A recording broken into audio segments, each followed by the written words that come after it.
Жимний фестивал 2025 хэрэглэгчдээр өссөн өдрөлөг маш сонирхолтой сайхан болж байна.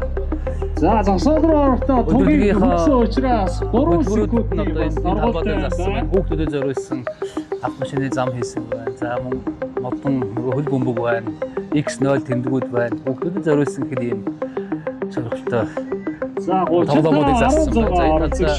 Тэр харагдаж байгаа жимний машины миний машин хамгийн гоё юмсаг чамин гэдэг тэмцээн зохиосон 20 тамирчин сонирхчид оролцлоо. Тэгээд за манай дараагийн одоо барин гарах за энэ талд одоо нөгөө жолоодлын бас техник жолоочийн ур чадвар шаардсан тэмцээн зохион байгуулж байна. Ингээд ерөнхийдөө автомашин сонирхчдад зориулсан энэ өдрөлөг бол үнэхээр сайхан болж байна. Тэгээд энэ Bridge Motors хамт олондоо жимний хэрэгслийн өмнөөс маш баярлалаа. Талархлаа гэж хэлье.